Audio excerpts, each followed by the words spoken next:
फरमाया।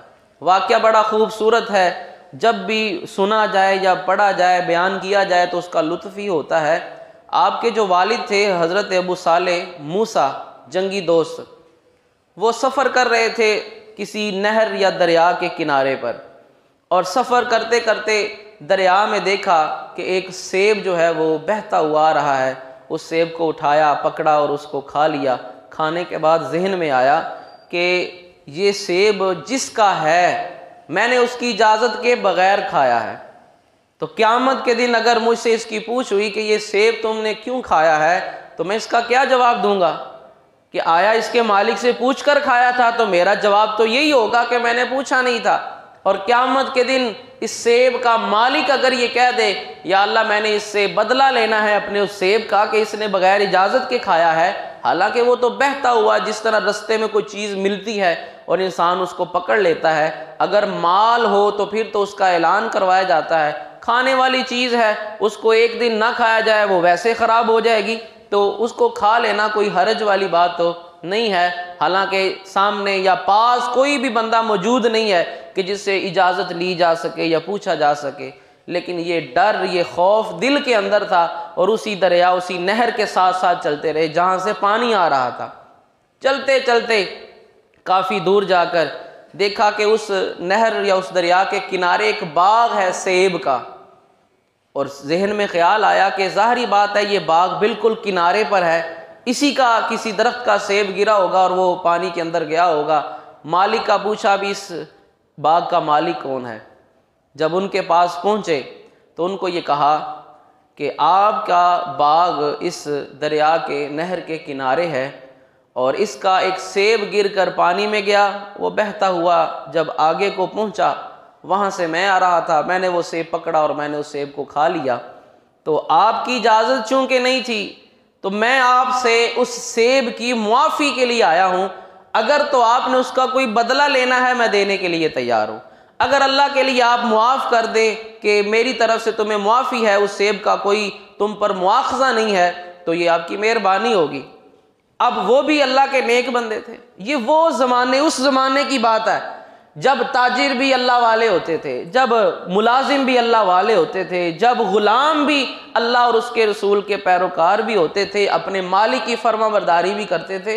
ये उस ज़माने की बात हो रही है। वो जिस तरह कोई कहता है कि वो दिन ही कितने अच्छे थे कि जब मकान कच्चे और लोग सच्चे थे, ये उस ज़माने की बात है। अब मकान तो पक्के हो गए, अब हर चीज़ में जिद्दत आ गई, हर चीज़ में सहूलत आ गई और हर चीज़ जो है वो ज़माने के मुताबिक उसमें आला और उसमें अरफा चीज़ मौजूद हैं। लेकिन आज वो ईमान मौजूद नहीं है जो उन लोगों में मौजूद था। जब देखा कि ये ऐसा बंदा है, इसको एक सेब की इतनी फ़िक्र है, अगर वो इस दौर में, आज के दौर में नज़र मारते तो वो देखते एक दौर तो वो भी आने वाला है, लोग इतने इतने प्लाट हड़प कर जाएंगे और उनको फ़िक्र ही नहीं होगी। जो ज़मीनों के मालिक हैं वो अदालतों में धक्के खाते हुए कई कई साल और वहीं पर मर जाएंगे, उनको इंसाफ नहीं मिलेगा। एक वो दौर भी था कि लोग सेब मुआफ़ करवाने जा रहे हैं। ये क्या आला दौर था, कितने ही आला वो लोग थे और कैसा उनका ईमान था। इसीलिए तो रब ताला ने फरमाया अला इन्ना औलिया अल्लाह ला खौफुन अलैहिम वला हुम यहज़नून। अल्लाह के औलिया को ना कोई खौफ है, ना ही गम है, ना क़यामत के दिन गमगीन होंगे। और वो कौन से लोग हैं? जो ईमान वाले हैं और तकवे वाले हैं। ये विलायत किसी गद्दी पर बैठने से नहीं मिलती। बाप पीर था और बेटा उसकी जगह पर बैठ गया, लाजमी नहीं ये वली है।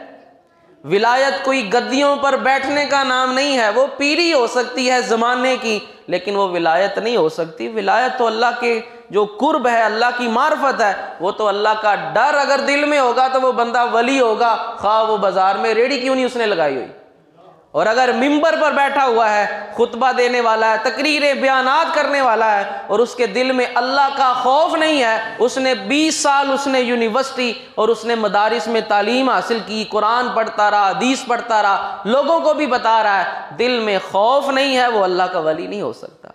विलायत अल्लाह का कुर्ब, अल्लाह की मार्फत और रब ताला के खौफ का नाम है। और जिसके दिल में ये आ जाता है, जिसको इसके साथ नवाज देता है, उससे बढ़कर ज़माने में कोई चीज़ नहीं है। अब वो कहने लगे, उन्होंने भी देख लिया बंदा बड़ा नेक है, बंदा बड़ा मुत्तकी है। उन्होंने कहा ऐसे माफ़ नहीं करूँगा, तुम्हें एक तो मेरे इस बाग की हिफाजत भी करनी पड़ेगी। आपने कहा भी ठीक है, मैं तैयार हूँ। और साथ ही कहा कि सिर्फ इसी पर बस नहीं है, मेरी बेटी है उससे निकाह करना पड़ेगा। उन्होंने कहा कि अगर सेब की मुआफ़ी आपकी बेटी से निकाह के बाद ही मिलेगी तो मैं उसके लिए भी तैयार हूँ। अब देखा नहीं है और परखा नहीं है लोग कैसे हैं, बेटी इनकी कैसी होगी। ज़ाहिर बात है जब निकाह होगा सारी ज़िंदगी इसी के साथ गुजारनी पड़ेगी। हर कवारा बंदा, हर जवान बंदा, उसकी आरज़ुएँ होती हैं, ख्वाहिशात होती हैं, उसके तसव्वुरात होते हैं कि मैं इस तरह की खातून से निकाह करूँगा, उसके साथ अपनी ज़िंदगी गुजारूँगा। लेकिन आप अंदाज़ा करें तकवा और अल्लाह का डर कितना है, उसकी बारगाह में हाजिर होने का कितना डर है। ये वैसे नहीं अल्लाह ने फरमा दिया वालिमन खाफा मकाम रब्बिही जन्नतान, आम मोमिन के लिए तो एक जन्नत है, लेकिन वो बंदा जिसको मेरे सामने खड़ा होने से डर आता है उसके लिए मैंने 2 जन्नतें रखी है। आम मोमिन के लिए एक जन्नत है, और जिसके दिल में मेरा खौफ है और वो डरता है मैं किस मुंह से अपने रब के सामने खड़ा हूँगा, रब फरमाता है उसके लिए 2 जन्नतें हैं, उसके लिए 2 मकाम है, उसके लिए 2 इनाम है। अब आपका जो वो ससुर थे और उस बाग के जो मालिक थे, उन्होंने कहा भाई उसकी सिफ्त तो सुन लो, बेटी के बारे में मालूमात तो ले लो।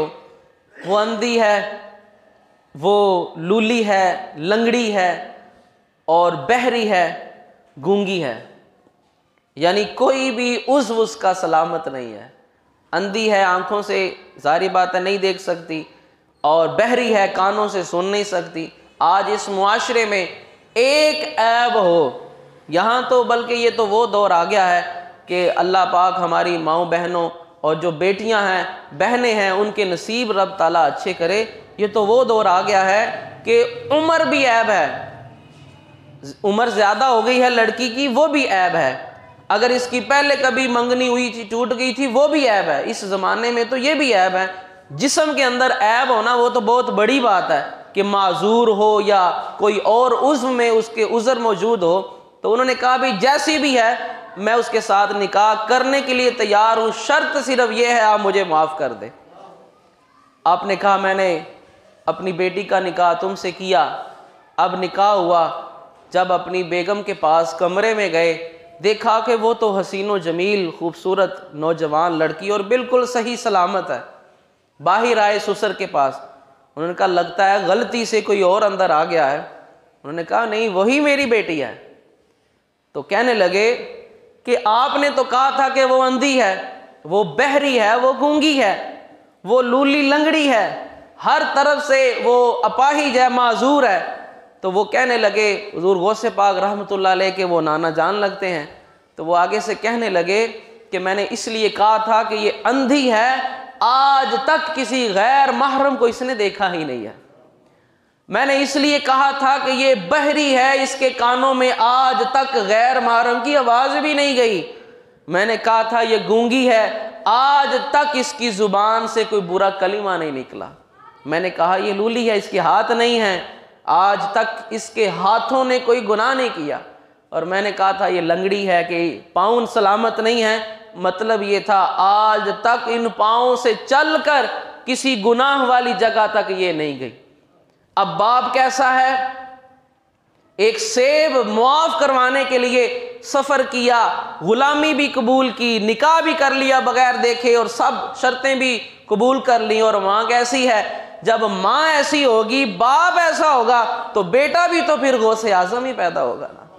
आज औलाद के नेक होने की दुआएं भी हम करते हैं, दुआएं करवाते भी हैं, कोशिश भी करते हैं, सख्ती भी करते हैं, लेकिन कभी हमने ये नहीं देखा, कभी हमने गौर नहीं किया भाई अगर सैयदना इमाम आली मुकाम इमाम हुसैन रज़ी अल्लाह ताला अन्हु जन्नती नौजवानों के सरदार हैं, रब ने इतना आला मकाम अता फरमाया है, तो पीछे ये भी तो देखे कि वालिदा फ़ातिमा तो ज़हरा है और वालिद मौला कायनात है।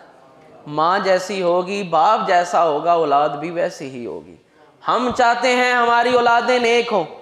मैं भी दुआ करता हूँ जुमे के मौके पर, आम रूटीन में भी, या अल्लाह जो साहिब औलाद हैं उनकी औलाद को वालिदैन का फर्मा बरदार बना। दुआ तो करते हैं, दुआ करनी भी चाहिए, और बिलखुसूस खुद वालिदैन को अपनी औलाद के लिए दुआ करनी चाहिए कि या अल्लाह इनको नेक भी बना, इनको फर्मा बरदार भी बना। लेकिन वो दुआएं अपनी जगह हैं, वो दुआ करना या दुआ करवाना वो अपनी जगह है। सबसे बढ़कर जो औलाद की तरबियत है वो वालिदैन का अपना अमल है, जो वो करके दिखाते हैं। वो एक